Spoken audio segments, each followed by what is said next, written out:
Hey y'all, welcome and or welcome back to my channel. My name is Janae, if you didn't know, and today's video is another true crime episode. So if you're ready, let's go.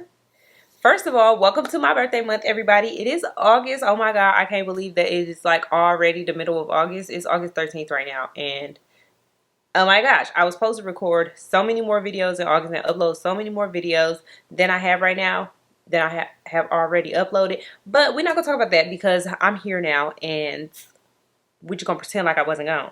Even though y'all have seen a video prior to this in August, that one had already been filmed. But this is my first video recording in this month, so yeah. But from here on out, y'all about to be really sick of me because I'm about to be recording videos back to back to back to back to back. Y'all gonna be like, girl, what are you doing? So I'm just warning y'all and preparing y'all right now.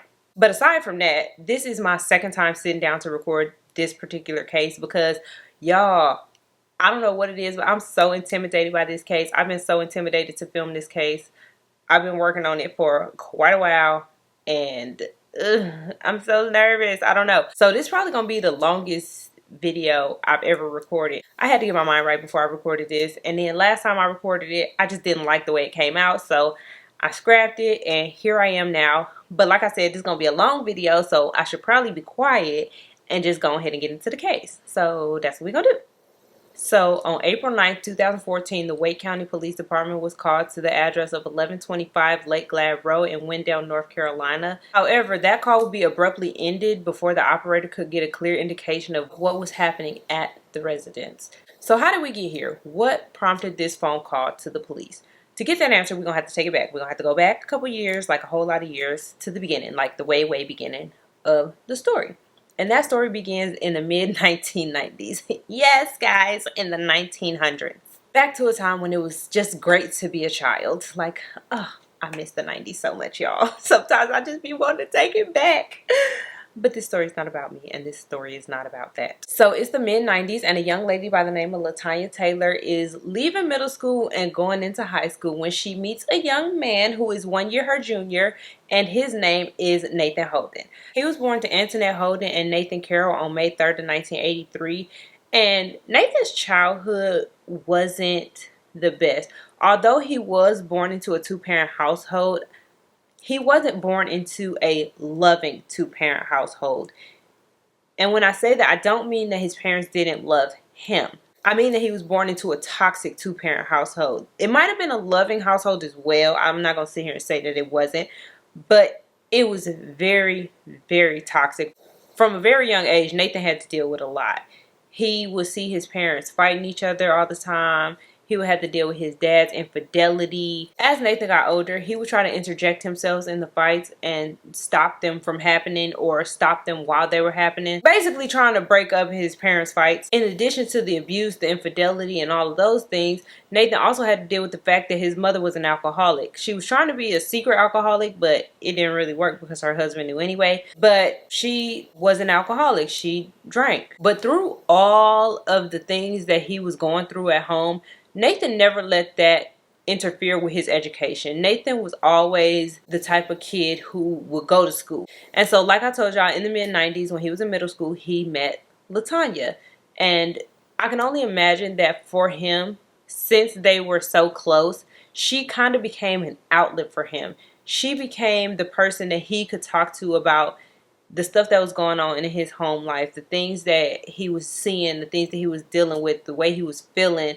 And not only did she become an outlet for him, her and her family became what Nathan saw for him and his family, what he thought his family should be. So Latanya was born to Sylvester and Anglia Taylor on February 22nd of 1982. And her childhood was, like I said, completely different. She grew up in the church. Her mom was the pastor at Zion Hill Holiness Church. Her dad was the deacon. They went to church on Sunday day. They went to Sunday school on Sunday night. They went to Bible study on Wednesday.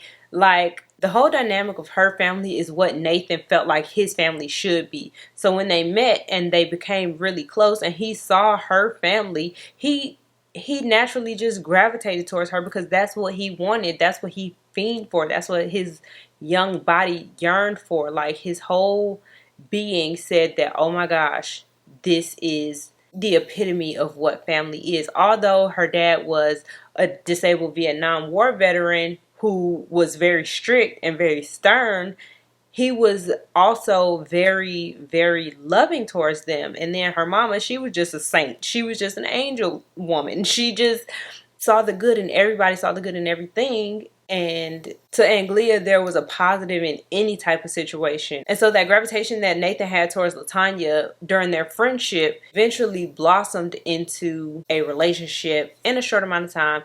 And Anglia, she loved Nathan. She just loved the little boy. Like I said, Anglia could find no wrong in no person ever. But Sylvester, he was kind of like, ugh. He really wasn't the biggest fan of Nathan, and he was not shy about saying it. But this dislike for Nathan would go a step further when LaTanya became pregnant at 15 years old. And things weren't made any better because when Nathan told his parents that LaTanya was pregnant, his dad told him that he shouldn't be involved with the pregnancy until he found out whether that child was his or not. So Sylvester really, really wasn't feeling him at this point. But that's exactly what happened. Nathan wasn't involved with LaTanya's pregnancy at all. But once she had her baby on April 5th of 1999, she willingly granted the paternity test to Nathan because she knew that that was his baby. They got the paternity test, and lo and behold, the baby was his. And despite the fact that he decided not to be a part of the pregnancy, LaTanya didn't hold that against him. She got the paternity test and said that he was the dad, and Nathan stepped up right away. He stepped in and he became an amazing dad, and LaTanya and him and Tanya actually continued their relationship because, like I said, she understood the fact that he needed to be sure. So they continued their relationship. Now they had a baby. But that didn't stop either one of them from graduating high school. LaTanya went on to graduate high school and go on to college. And Nathan, despite what he had going on at home, despite being a young father, he still graduated high school as well. So now it's 2002 and LaTanya is a junior in college. Her and Nathan are still together. He's an active part of his child's life. He's a family man now. And they decide that what's best for their family is that they get married. And so on December 7th of 2002, LaTanya and Nathan tie the knot. And even though Sylvester is not the biggest fan of Nathan, he tells his daughter that, look, hey, if this is what's going to make you happy, I support you. And he even walked her down the aisle along with her son, Jeremy. So everything is good in North Carolina. And things keep going good because LaTanya graduated college in 2004. She go on to become a banker. She actually ended up having 2 jobs. And Nathan is doing his thing too. Nathan is a barber. And aside from being a barber, he a little hustler too. So he making his money, Tanya making her money. But as we all know, this is not the type of video where things gonna keep going good and everything you're gonna have a happy ending, because it wouldn't be this type of video if it did. So in 2005 is when things start to kind of go a little bit left, because for the first couple of years of their marriage, everything was good, everything was smooth. Like I said, she graduated college, he's making his money, she making her money, they got a baby. But in 2005, LaTanya gets pregnant again. And during this time, during her pregnancy or after her pregnancy, she wasn't able to work. So their household goes from a 2-income household. Well, technically, I guess 4, because Tanya was working 2 jobs. Nathan is a barber and a hustler. So that's like technically a 4-income household, down to a 1-income household, which is just Nathan and his barbering. Because at this point, LaTanya told Nathan, like, hey, look, I'm pregnant. We already got a baby. I really don't need you to be hustling, especially not out of the house, because who trying to be rated? And then this is where the problems started coming in, because since she wasn't working, they had hit a financial roadblock. And so they had to move out of their place, move in with family members, and just kind of really just try to figure life out with 1 income. Like try to see how their life would work with just this 1 income. But nonetheless, through everything, they figure it out. Their first daughter, Nautica, is born in 2005. And we all know that once you pop out a baby, you got to go back to the doctor in 6 weeks for your 6-week checkup. And when LaTanya do this, she find out that she is actually pregnant again. So not only will she not be able to go back to work so that she can create that 2-income household again, she's not going to be working for another 9 months. And so this puts a really, really big financial strain on LaTanya and Nathan's marriage. And Nathan was already mad because she wasn't working. But now he's just getting straight up disrespectful, because I told y'all earlier that LaTanya told him that she don't want him hustling out of the house because they got the kids and, you know, whatever. But he was like, forget what you're talking about. And now not only do she have this infant and she pregnant again, but now she hearing rumors that Nathan is out there cheating. But she really Tanya don't really pay no mind, because she like, look, I got a whole lot of other stuff on my plate. I got 2 kids already. I'm about to have 3. I only got 1 income coming into my household. Like, oh my God.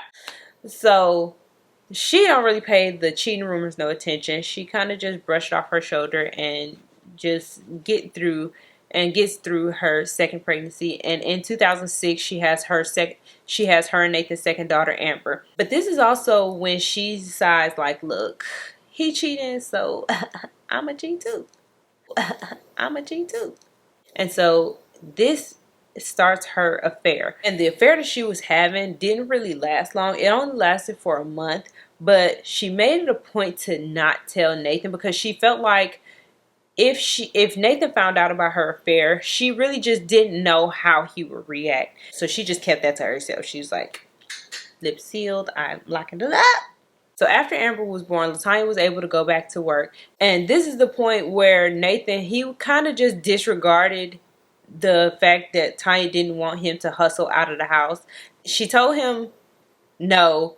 And he basically told her, it really don't matter what you say. I'm going to do what I want to do. And he started hustling out of the house, and he was a barber also still. So a couple years go by, and throughout that time, LaTanya she in the relationship, but she not really in the relationship. She's just becoming unhappy. She just drained. She tired. She got 3 kids. She got a husband who, yeah, he making money, but it's not really a whole lot of money, because as a barber, you only make money when you have clients. Like, it's not like a customer service job where if you don't get any callers for that customer service job, you still getting paid for being on the clock. No, it's nothing like that. Like, and if you a hustler and you not selling what you need to sell to make the money, then you shouldn't really be a hustler, but you're really not making the money that you need to make in either one of those fields. It's not necessarily any guaranteed money.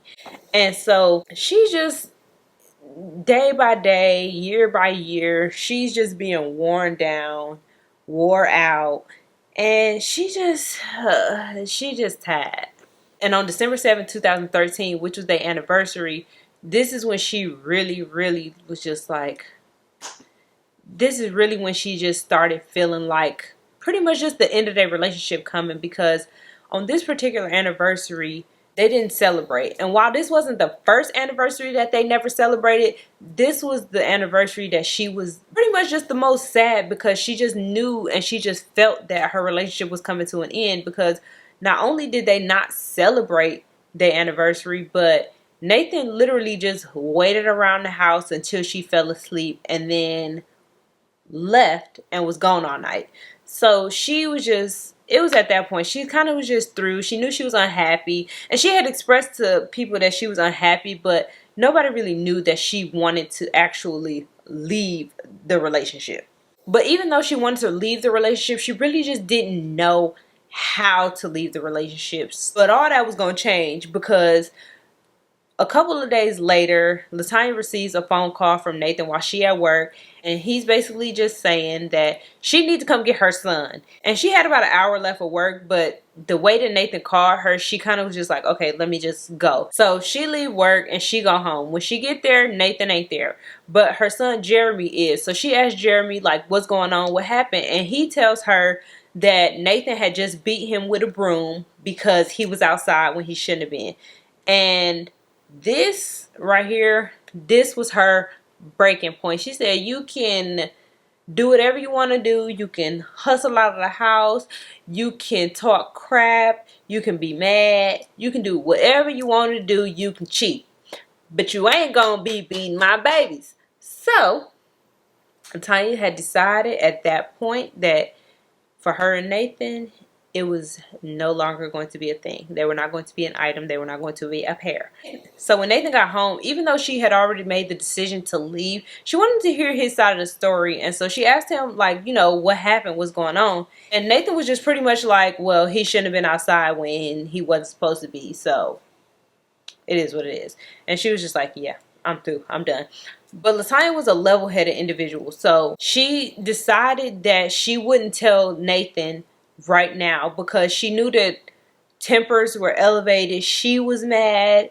He was mad. Jeremy was hurt. And it just wasn't like the right time to be telling somebody that she was going to leave them when tempers were flared and she was mad. She probably would have had a bad approach. She decided that she would wait until things calmed down a little bit before she told Nathan that she was gonna like actually leave. So it's December 19th now, either a couple days or the next day later, and Tanya's like, okay, things have cooled down and now she's ready to tell Nathan that she no longer wants to be with him. But in that, she also told him that, like, you know, she's not trying to keep the kids away from him, and she would never try to keep the kids away from him, and that he could see the kids whenever he wanted to. But as far as a relationship between him and her, it just wasn't a thing anymore, and that her and the kids would be moving to her parents' house. And that's exactly what she did. The very next day, on December 20th, 2013, Tanya and Jeremy packed up all the stuff and they started moving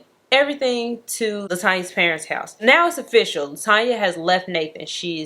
They are no longer in a relationship. They still married, obviously, but she has started the process of separation. Even though it's not legal yet, she has started the process of separation, and she has now removed herself and her children from the household. But like I just told y'all, she said that she was never trying to keep Nathan away from his kids. And so on Christmas, she decided that it would be, you know, okay for herself and the kids to spend the day with Nathan, because at the end of the day, they are still family. Those are still his kids. And she did say that she wasn't trying to keep them away from him. And so why not be able to spend the day with him? And it was at this point where, even though Nathan and Jeremy had that broom incident, Jeremy felt like he wanted to stay with his dad. He felt like his mom had the support of her mom and dad, but his dad really didn't have anybody to lean on. So Jeremy wanted to stay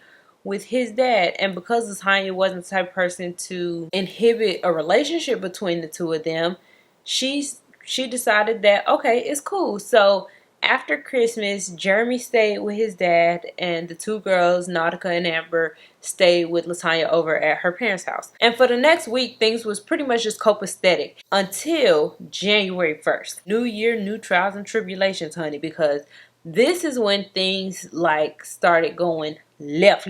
So on January 1st, Nautica and Amber were with LaTanya over at her parents' house, and they had school the next day. So LaTanya, you know, she getting them ready for school, preparing them for their first day back after Christmas break, and she get a call from Nathan. And Nathan is pretty much just telling her, like, you know what, I'm gonna come get the kids. I'm taking them to school tomorrow. They got school tomorrow. I'm taking them to school. And for whatever reason, LaTanya was like, you know, no, you're not taking the girls to school tomorrow. I'm taking them to school tomorrow.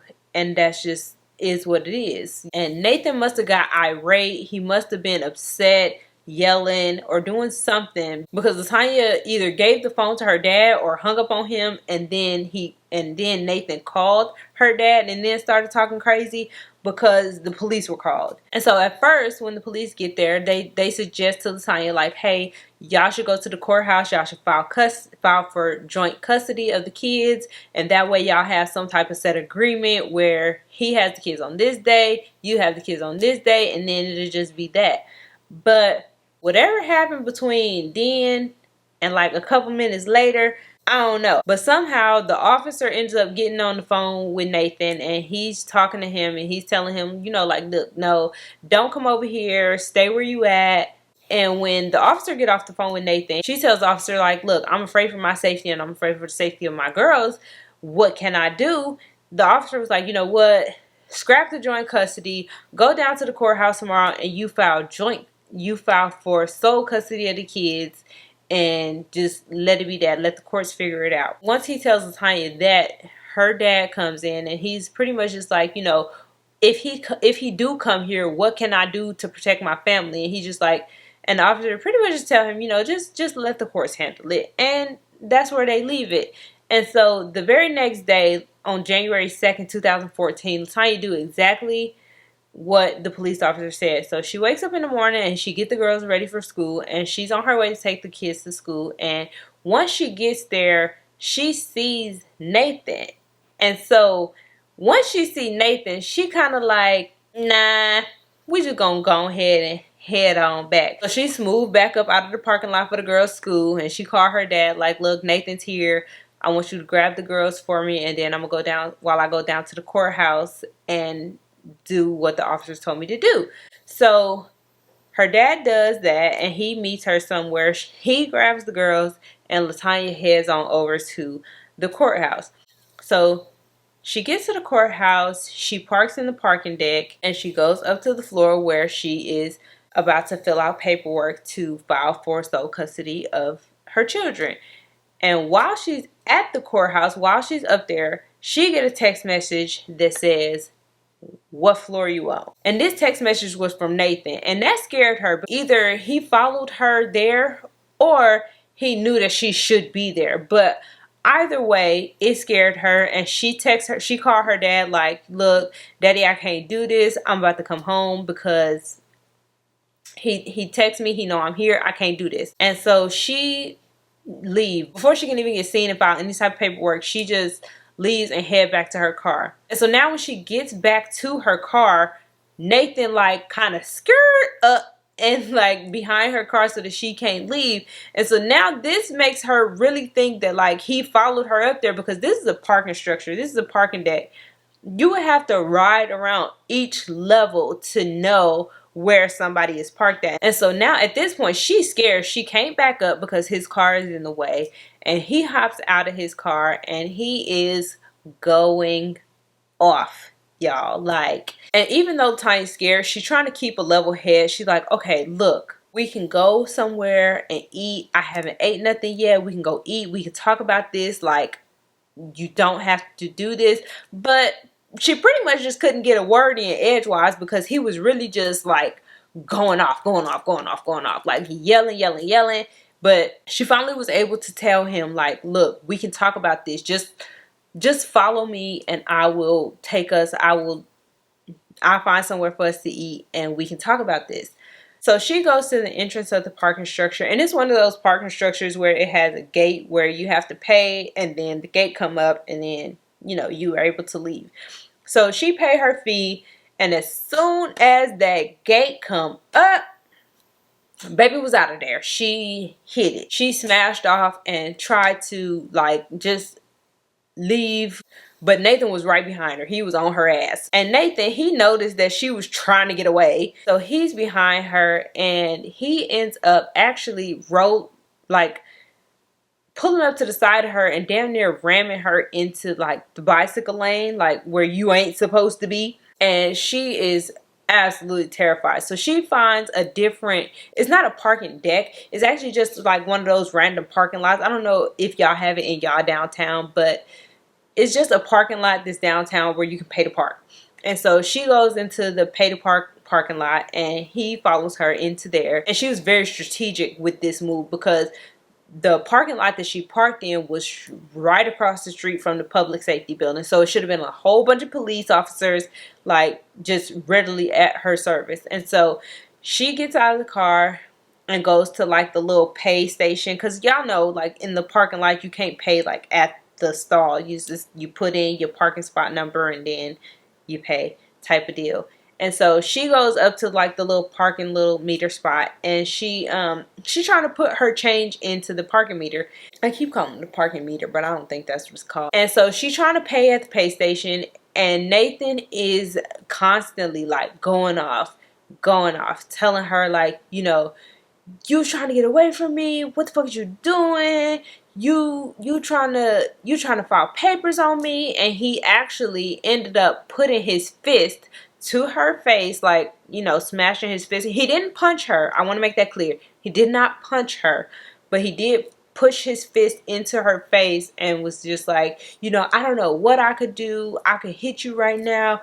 I could really, you know, he was pretty much just threatening her and saying like that he didn't know what he was capable of, and that, you know, he should punch her in the face right now. And LaTanya is just, she's frantic pretty much at this point. She's trying to put the change in and she can't.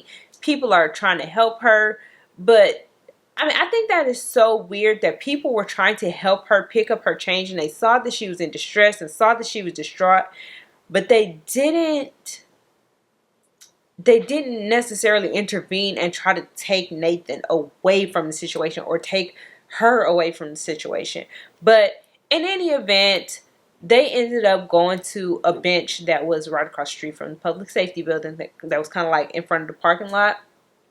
And they's talking, and she's like, look, let's just find something to eat and we can talk about this. Let's just talk. And Tanya is really just trying to get him to the point where he calms down and he realizes that she's willing to talk to him about the situation. And now at this point, LaTanya's phone is blowing up, but she's not able to answer it because she's pretty much being yelled at and antagonized and threatened by Nathan, and trying to figure out a way to like de-escalate the situation, that she really not paying her phone no attention. So it's blowing up. It's going off. Text messages, phone calls, all kind of stuff. But she finally gets Nathan to agree to, you know, find somewhere to eat and they can talk about it. So they go back to their cars, and she come out of the parking deck and she's driving, and she's like, at this point, she's not necessarily trying to get away from him. She really just trying to find somewhere where it's going to be a lot of people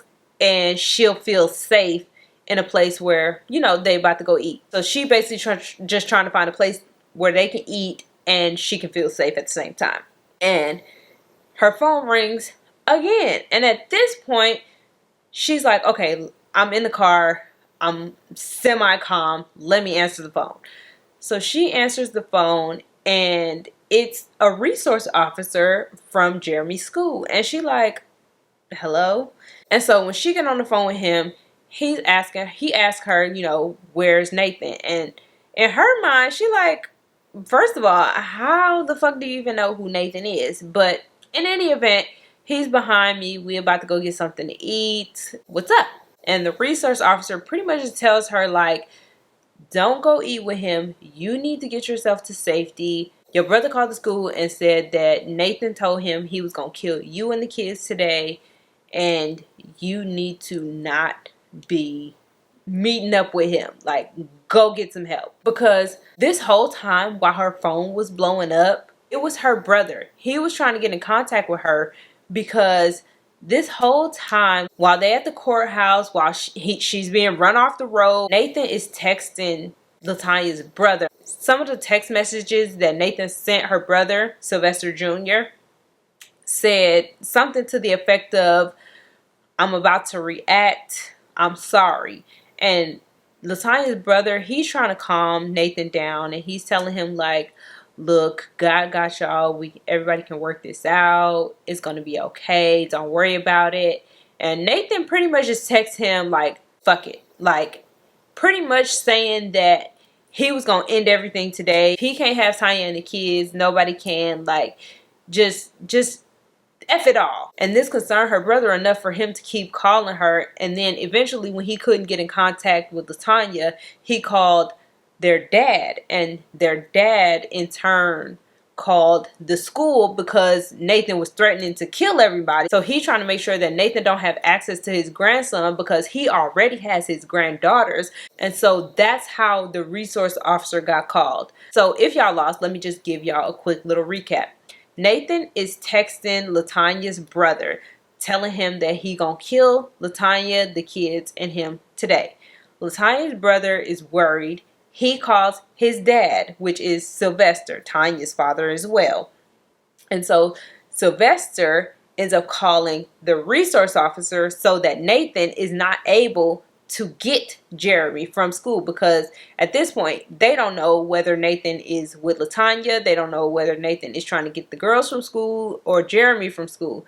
But Sylvester is not worried about the girls because he has the girls. He's worried about Jeremy. So he calls Jeremy's school and gets in contact with the resource officer, who then in turn gets in contact with LaTanya. I hope that makes sense.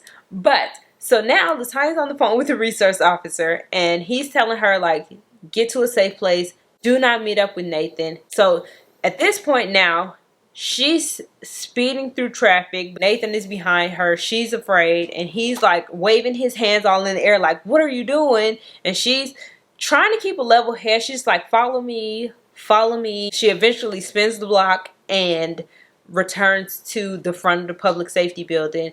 And when she gets there, she pretty much just leave her car in the middle of the road. I don't even know if she put the damn thing in park at this point.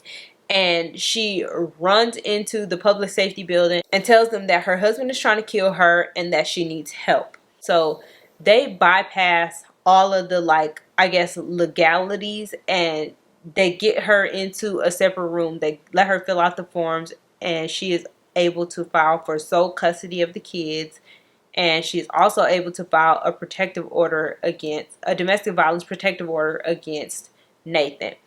So she did tell them that Nathan was behind her, but when they went out to go, like, see if he was there, nobody saw him. So Nathan had, like, drove off or something like that. And so because of this, immediate custody of the kids was granted to LaTanya, and she was also granted the domestic violence protective order. Because of all of this, Child Protective Services got involved. And so they had a visit with Nathan, and during that visit it was agreed upon that Nathan would no longer be allowed to have any type of firearms or any guns in his possession. So once those court documents were filed, they immediately granted a court date for January 21st to determine the outcome of those filings. So on January 21st, LaTanya came to court, but Nathan didn't show up, and custody of all three kids was granted to her with weekend visits for Nathan. And the domestic violence order of protection was also granted to her for at least 1 year. Because of the order of protection, LaTanya and Nathan weren't able to have any contact with one another. That means text messages, phone calls, physical interaction, or anything like that. So the exchanges between the kids would have to be through a third party. And that third party was LaTanya's dad, Sylvester. So the first weekend exchange would be the weekend of January 26th. So the kids had gone to Jeremy for that weekend, and it was time for the kids to be returned to LaTanya. But like I said, she wasn't able to directly meet with Nathan because of the order of protection. So her dad was the intermediate, so to speak. So Nathan and Sylvester met in a parking lot on January 26th to exchange the kids for LaTanya to get them back.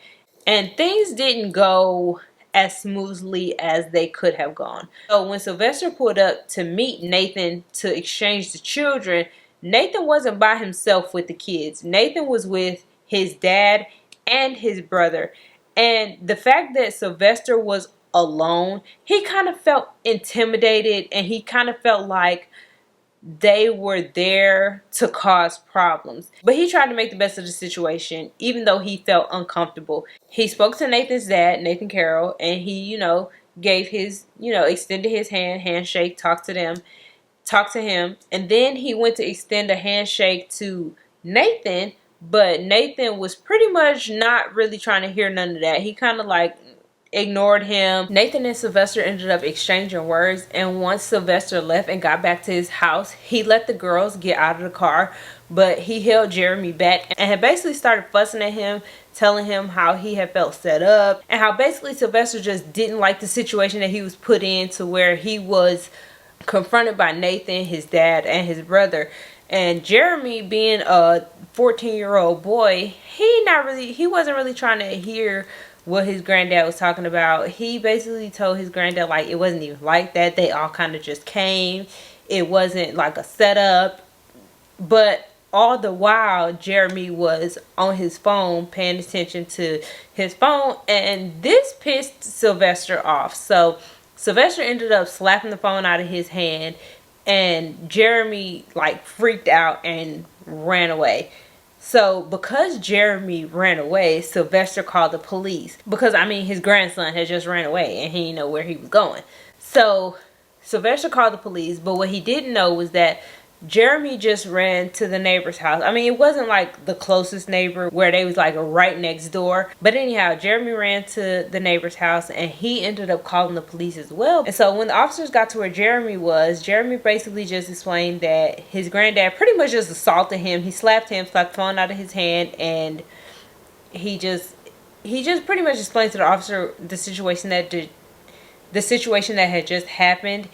And the officer who went to where Sylvester was, Sylvester also just explained the situation that happened. He said he slapped the phone out of Jeremy's hand, etc., etc. And so the police officer who was with Jeremy drove him back to Sylvester's house.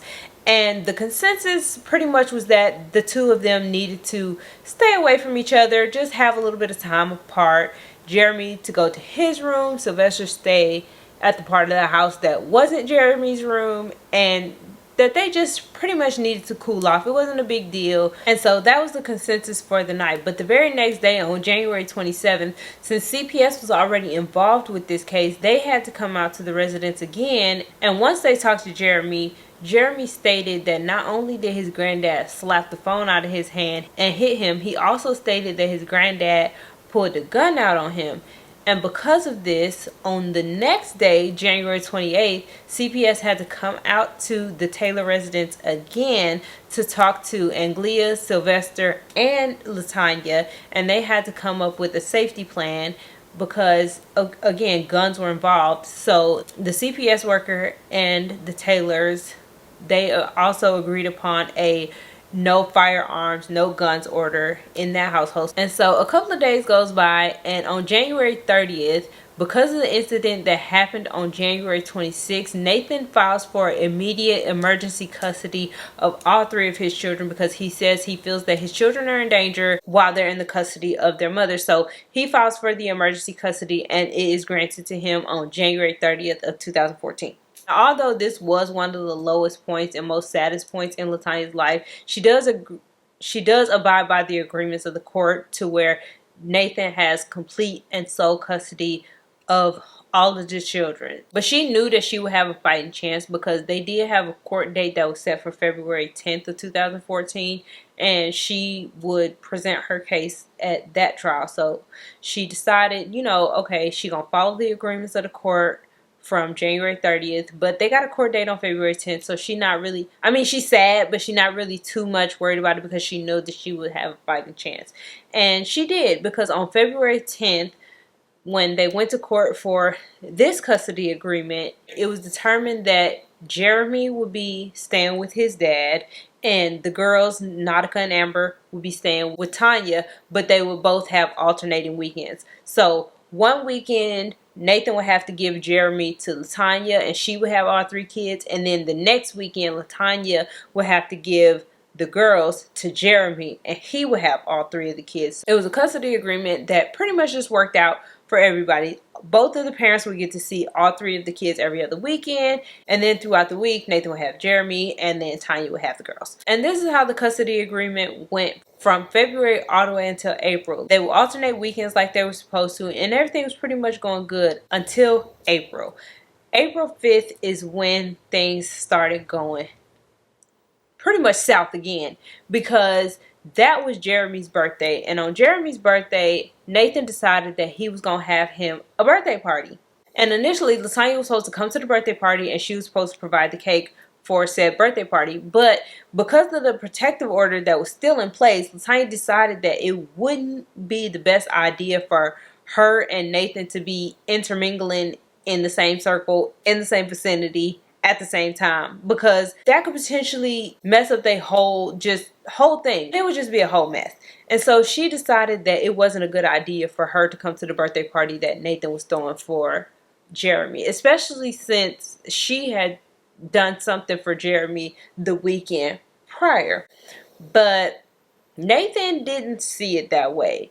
When Latanya decided not to show up with the cake, he was pissed. Nathan's dad ended up having to provide the cake for Jeremy's birthday party, but the fact that Latanya didn't come, it was just, he was just very, very upset about it. And all of that would be made very, very clear a couple days later on April 9th of 2014. So on this particular day, Latanya wake up, she send the girls off to school, and everything is pretty much just a normal day for her. She get ready to head into work, but she received a call from Nathan. But she really just don't even want to talk to Nathan. And so she ignores the call. She goes on to work and continues on about her day. But throughout the day, while she's at work, she's receiving calls from Nathan. He's like constantly calling her, and she is constantly ignoring the calls because she don't want to talk to Nathan. She don't want to talk to him. She don't want to have no conflict with him. She don't want to get in no argument. She just feels like it's the best if she just don't talk to him. So she just goes on about her day. And aside from the calls from Nathan, everything is pretty much going on as a normal day. But at some point towards the end of her work day, she kind of started feeling sick. So once she get home, she tell her mom that she not gonna go to Bible study today because it is Wednesday and it's Bible study day. But she's not gonna go this particular day because she don't feel well. So she's just gonna lay down and chill out at home, and her mom can just take the girls to Bible study with her. And it was at this point in the story where I really just felt a connection with Tanya, and I'll tell y'all like why in a minute. But anyway, so she feels sick. She's not going to Bible study. So Anglia takes the girls to Bible study, and Tanya is at home just, resting because she don't feel well. Now, on the other side of town, Nathan, his whole day, he's calling Latanya, trying to get a hold of her. She's not answering the phone.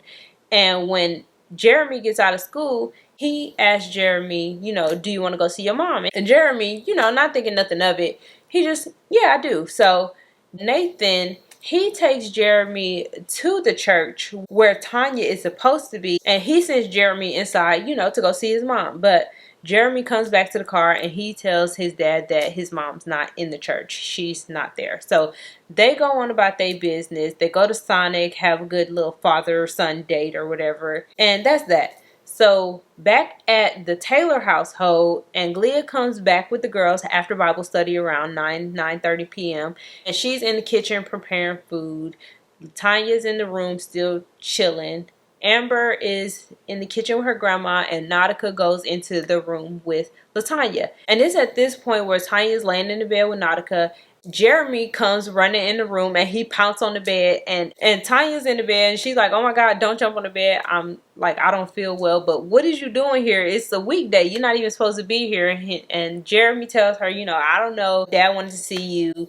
And he just, hugging on her and kissing on his mom and just, giving her all the lovies. And so the next thing they heard was Nathan come in the house, and he said something to the effect of, so don't nobody want to talk to me? Y'all gonna talk to me now? Everybody gonna talk to me now? And then gunshots rang out. All they heard after that was gunshots. So Latanya panicked and she tried to get her kids into the closet. That was her first thought, was just her kids. She wanted to get them into the closet.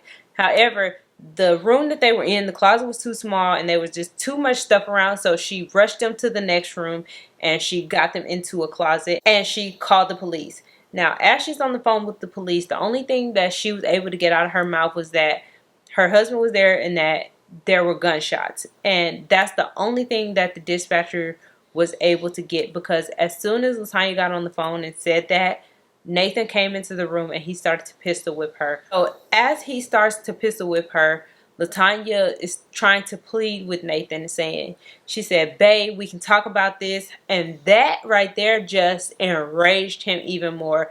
And he's like, oh, I'm your bae now. Oh, I'm bae now. I'm bae now. And he's continuously pistol whipping her. And Latanya's like, oh my gosh, these are my last moments. I cannot have my children see me like this. So she's trying to still plead with him and like, just take me somewhere else. And she's just telling him to just take her somewhere else, because even through all of this beating, her only thought is her children. She does not want them to see her this way. But of course he doesn't listen, and he continues to beat her while their kids are screaming in the closet. And he don't stop there. He actually shoots her in the face. So the first bullet that he shoots goes through her mouth and out her ear, and she falls to the ground. And she's still pleading and pleading and pleading with him to not do this, that he don't have to do this, that they can talk about this. Even though she's in pain, again, her thought is still with her children. Like, she do not want them to see this. And she's just trying to get Nathan to talk to her. But he's not trying to hear that. So after the first shot and she falls to the ground, Nathan then stands over her and he shoots her in the heart.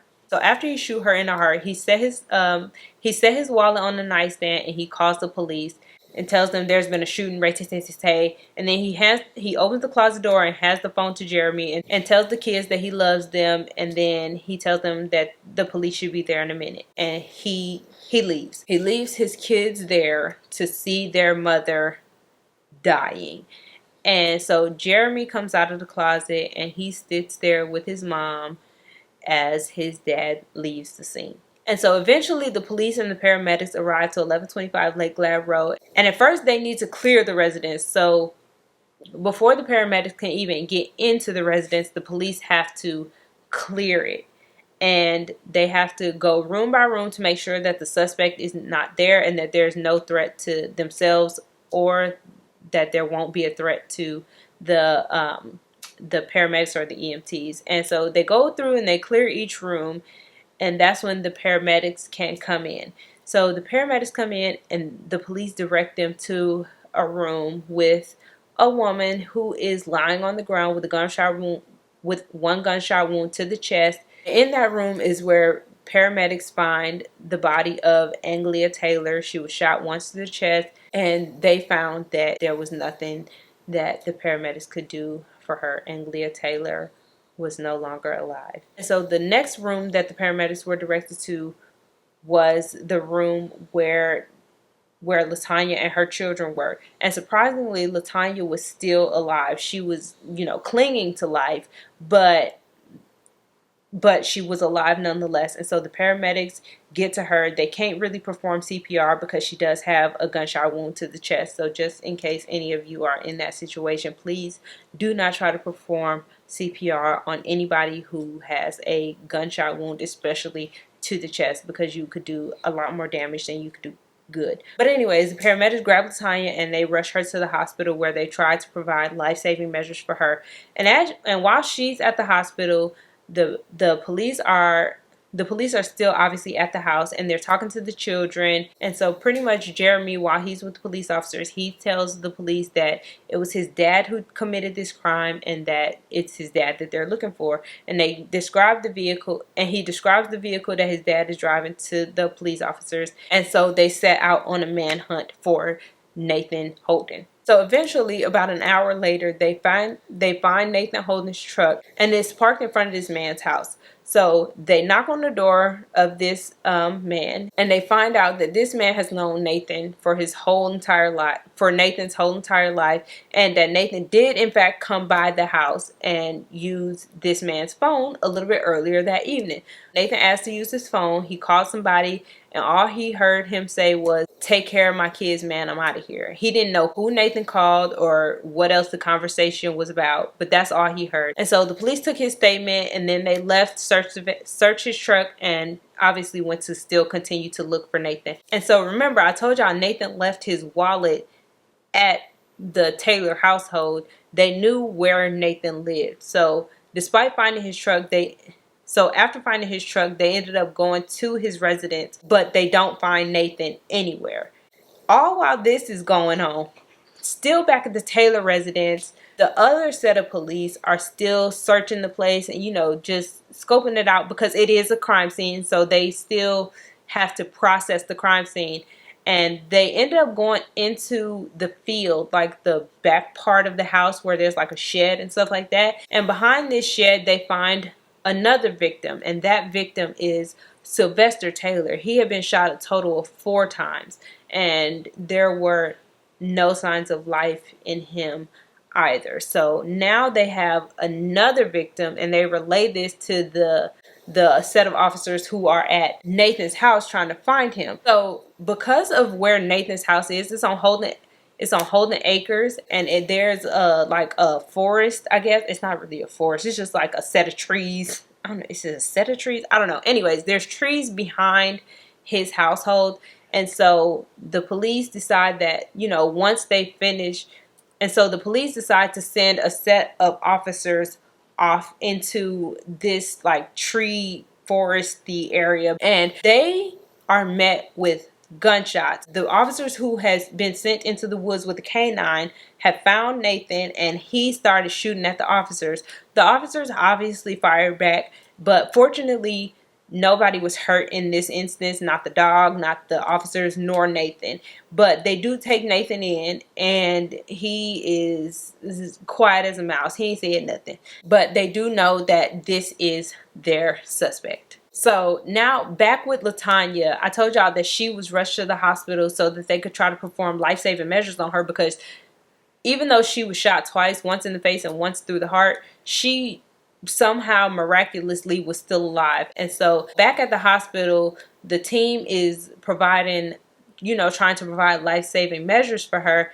And fortunately, they are able to. LaTanya survives her injuries. And the cardiac specialist, he is absolutely amazed at the fact that she's not dead, because he said that the way her heart was, it was pretty much like the bullet hit her heart, but it did not penetrate her heart, so to speak. It pretty much just like grazed it, where it was like a little canyon in her heart. Like, I can't really describe it, but it looks like a little, just like a little valley in her heart. And a couple days later, LaTanya woke up in the hospital, and she was surrounded by, her family. And the first thing she asked for was her mom. And it was at this point where her aunts had to tell her, like, your mom and your dad both passed away. And so, yeah, that's how she found out that her mom and her dad had passed away. But her next thought was, did they catch him? And so her aunt told her, yes, Nathan was in custody. And so she could breathe a little bit of a sigh of a relief there. And I had told y'all earlier that while LaTanya was at work, she had felt sick. And I told y'all that it was at that point where I really, really resonated with her. And the reason I said that was because I felt like it was in that moment, and whether she knew it or not, or whether she still knows to this day or not, I don't know. But I feel like in that moment, her body was telling her that would be the last moment that she would see her parents. And the reason I felt so connected with her in that is because that's the same feeling I got the last time I seen my mother alive. And I feel like that's the same feeling that LaTanya was feeling. But in any event, she's in the hospital, but she's determined. Even though she's hurt badly, LaTanya is determined, okay, to go to her parents' funeral. But the doctors, they like, she's not leaving unless she is ready to leave, like as far as physically. And just 9 days later, on April 18th, Tanya proves to everybody in the hospital, her family and friends, just how strong she really is, because it wasn't a full recovery, but she recovered enough to the point where the doctors were confident with letting her leave the hospital. And so she was able to leave the hospital, and she attended her parents' funeral. After that, she had to go to physical therapy so that they can make sure she was able to walk and talk and do all the things again. But she didn't have to do that for very long either, because like I said, LaTanya was strong, she was resilient, and she kicked physical therapy's ass too. And her brother Sylvester and his wife, they ended up taking Tanya and her kids in, and so she lived with them for a little while. And the very next year, on February 3rd, the next year, 2015, Tanya filed for divorce from Nathan. But oddly enough, Nathan from jail kind of rejected the divorce. Like, he wasn't trying to get divorced. So, and he wrote a letter to the courts. And I'm going to read a piece of the letter to y'all right fast, because I really just couldn't believe that he, first of all, that he wrote a letter in the first place. But the stuff that he was saying in the letter was like, okay, sir. So here go a piece of the letter that he wrote to the courts. It says, me and Latanya's separation agreements was never meant to be a permanent situation. Due to some events that took place, this has allowed the separation to be longer than we agreed on. I am not willing to accept this divorce, simply due to religious practice. There has been no time at all for us to get counseling and to talk about any issues. And simply, I do not have a reason as to why there should even be a divorce. We, as in Nathan and Latanya Holden, both made a commitment of vows, under oath, in the temple, in front of family and friends, standing before God, briefly stating that I am to be with, love, and cherish Latanya Holden for the rest of my life, no matter what trials may come up against us, and to let no man break what God has joined together. So I pray that the courts do not break this bond of matrimony between Latanya A. Holden and Nathan L. Holden. That letter threw the hell out of me. Like, what? The gall, the nerve, the audacity of him to even write that letter. But his letter didn't matter anyways, because on April 13th, 2015, Latanya was granted a divorce from Nathan L. Holden. But it was just the audacity for me. So the trial commenced in 2017, and the defense pretty much just tried to say that because of his childhood, because of PTSD, and because this was his only relationship and he was like distraught, distressed, and all kinds of other bullshit, that he snapped and that he didn't plan it, and it wasn't a premeditated thing. It wasn't murder or attempted murder. It was like manslaughter or something like that. But the prosecutors, they was like, no, this was premeditated. He knew what he was going to do. He asked his son if he wanted to see his mom. He came in there because he was mad because nobody would talk to him, because Latanya didn't want to answer his phone calls, and that's why he did what he did. He planned it out, basically. And the jury agreed with the prosecution, and they said that he was guilty on all counts, 2 counts of first-degree murder and 1 count of attempted murder. And then the penalty phase had to commence, because he was looking at the death penalty for this case. Ultimately, the jury did not agree upon the death penalty. He was sentenced to 2 life sentences for the first-degree murders of Anglia and Sylvester Taylor, and then 13 years and 1 month for the attempted murder of Latanya. But I'm so happy to say that even through all of the things that Latanya have been through, she still found happiness. She has remarried, and her new name is Latanya Allen. Her and her 3 kids are doing just fine. But that is all I have for this case. Thank you guys so very much for watching. I know this was a long one, and if y'all made it to the end of this video, please don't forget to like, comment, and subscribe, and I will see you all in the next one.